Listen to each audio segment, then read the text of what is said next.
Bom dia a todos. Nesta sessão, e após algumas dúvidas lançadas recentemente em reuniões de serviço, a unidade do DIG-B vem falar um bocadinho do papel da radioterapia no tratamento do cancro do reto, abordando em maior detalhe o protocolo atualmente aplicado na nossa instituição. É esta a estrutura da nossa apresentação. O cancro coloretal continua a ser um dos mais frequentes a nível mundial. Em países desenvolvidos, como é o caso dos Estados Unidos da América, é o quarto cancro mais frequente, mas ocupa o segundo lugar entre as causas de morte. Contrariamente ao que se passa no cancro do cólon, onde as modalidades terapêuticas têm mantido relativamente estáveis, o mesmo não tem acontecido com o cancro do reto, onde temos assistido a um enriquecimento do arsenal terapêutico que vai para além da cirurgia, como é o caso da radioterapia ou da quimiorrádio. E é verdade que, quanto aos estadios iniciais, a decisão terapêutica pode ser relativamente mais fácil. O mesmo não acontece em estadios mais avançados, onde existem várias opções disponíveis, pelo que torna necessária uma decisão multidisciplinar e a necessidade da criação de protocolos. Uma vez estabelecido o diagnóstico, como é que então vamos decidir que tratamento oferecer entre as várias modalidades disponíveis? Cirurgia, quimiorrádio, radioterapia em esquema curto? Vamos ter então três variáveis importantes que nos vão orientar um bocadinho a decisão terapêutica. São eles a localização do tumor, o estadiamento, segundo a classificação TNM, e ainda determinados fatores de mau prognóstico que conseguimos averiguar a partir da ressonância magnética. Relativamente à localização, as lesões do reto vão situar-se a até 15 cm da margem anal. Podemos classificá-las em três tipos: lesões do reto baixo, quando se encontram menos de 6 cm da margem anal, do reto médio entre os 6 e os 11 e, por fim, o reto alto, quando as lesões se encontram entre os 11 e os 15 cm. Quanto mais baixas as lesões, maior o risco de uma eventual colostomia, e daí a necessidade de mais neoadjuvância. Quanto ao estadiamento, vamos poder classificar as lesões como encontrando em estadio inicial. Estas lesões vão englobar as envolvendo a submucosa, a muscular própria e até 5 mm para além da muscular própria, e onde a cirurgia de facto pode chegar. Mais do que isso, pelo potencial de invasão regional e à distância, voltamos a pensar em adjuvância. E porquê subdefinir as lesões T3?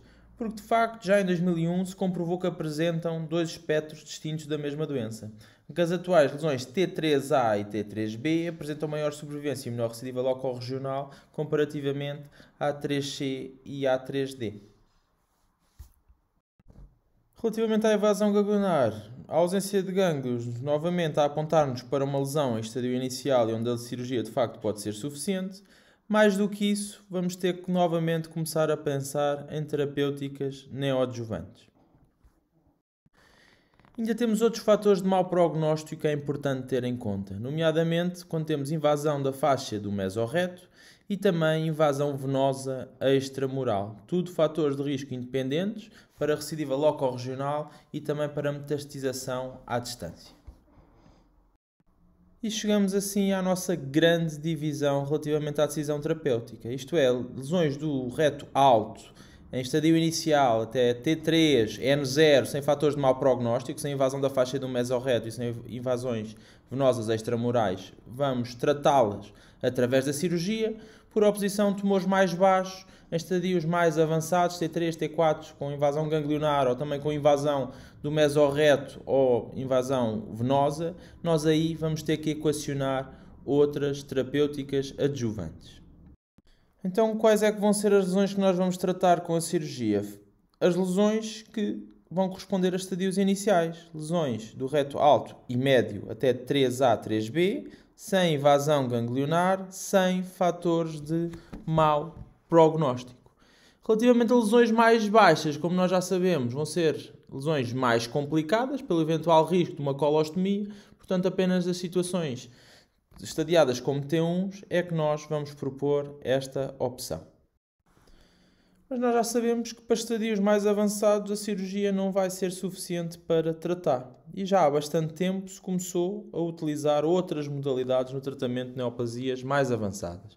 Inicialmente, estudos suecos a falarem do papel da radioterapia neoadjuvante em consolidação com a cirurgia, em que de facto comprovavam maior sobrevivência com menor taxa de recidiva locorregional. Também tivemos depois estudos holandeses que vieram comprovar o papel que a radioterapia neoadjuvante podia ter em associação com a cirurgia. Atenção que nesta altura utilizavam esquemas curtos, com esperas curtas.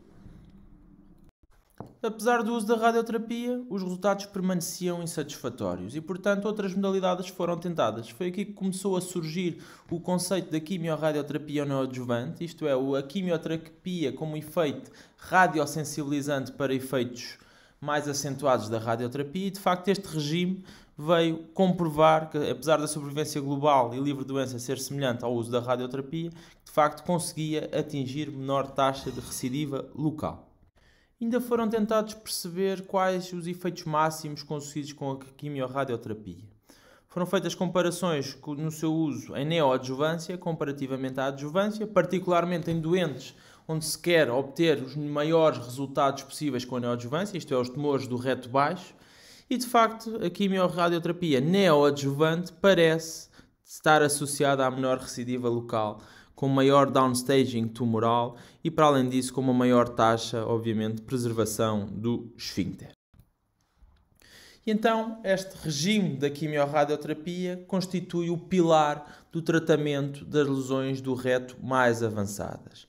Portanto, olhando novamente para os tais fatores a caracterizarem as lesões mais avançadas, vão ser as tais lesões T3C/D, T4, com múltiplos gânglios envolvidos, N2, ou então lesões com fatores de mau prognóstico associados com a tal invasão da faixa do mesorreto ou com invasões venosas extramurais. Isto é exatamente igual para o reto médio e para o reto alto. Reto baixo vamos ser ainda um bocadinho mais agressivos, isto é, pelo eventual risco que existe de uma eventual colostomia que nós queremos deixar para trás. Portanto, lesões mais pequenas, sempre com risco de colostomia, podemos, de facto, propor a realização desta quimiorradioterapia e todos os outros critérios são semelhantes aos já anteriormente falados. No entanto, associar radioterapia com quimioterapia também se vai associar a toxicidade e a complicações. Temos, de facto, uma percentagem considerável de doentes a apresentar efeitos agudos, mas também efeitos tardios e mesmo complicações relacionadas com a cirurgia.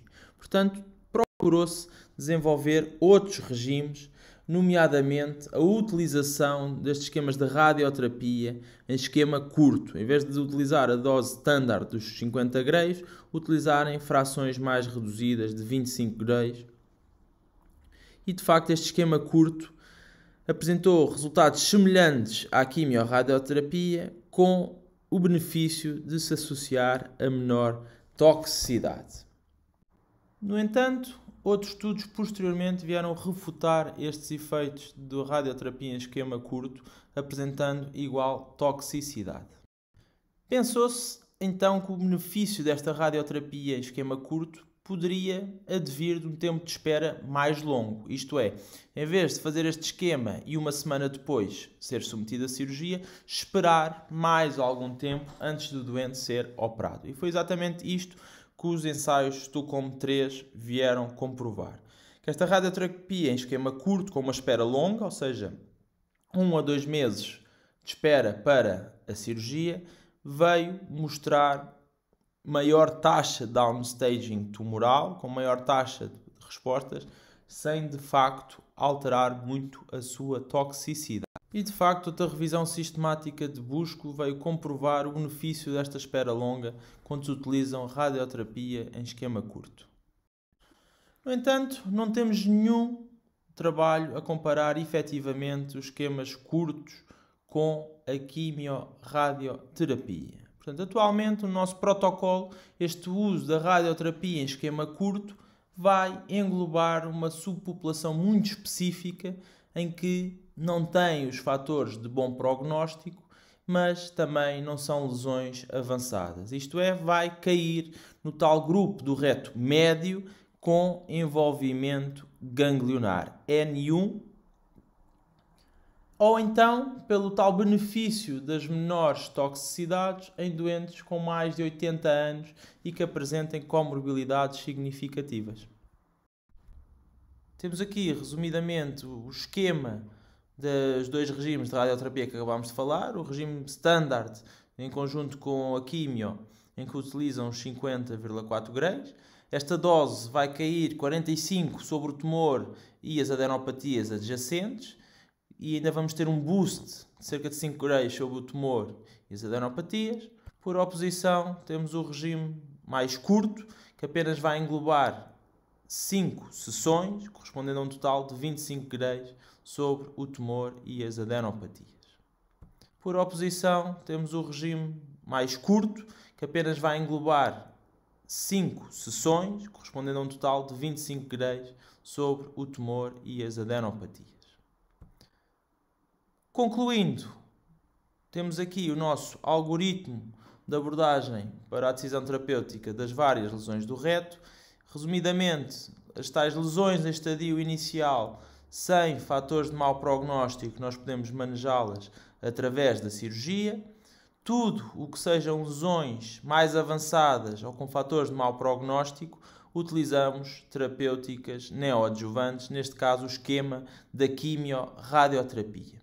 Temos ainda o segundo subgrupo particular dos reto-médios, N1, que aqui são os tais submetidos à radioterapia em esquema curto. Concluindo, de facto, a quimio-radioterapia permite o downstaging tumoral com preservação do esfíncter, aumentando a sobrevivência e a diminuição da recidiva local. No entanto, é um tratamento que se associa a morbilidade e a complicações consideráveis. Temos ainda a alternativa, em algumas situações, da utilização da radioterapia neoadjuvante em esquema curto, com espera longa, a qual também demonstrou resultados benéficos. Obrigado. Bom dia a todos. Nesta sessão, e após algumas dúvidas lançadas recentemente em reuniões de serviço, a unidade do DIG-B vem falar um bocadinho do papel da radioterapia no tratamento do cancro do reto, abordando em maior detalhe o protocolo atualmente aplicado na nossa instituição.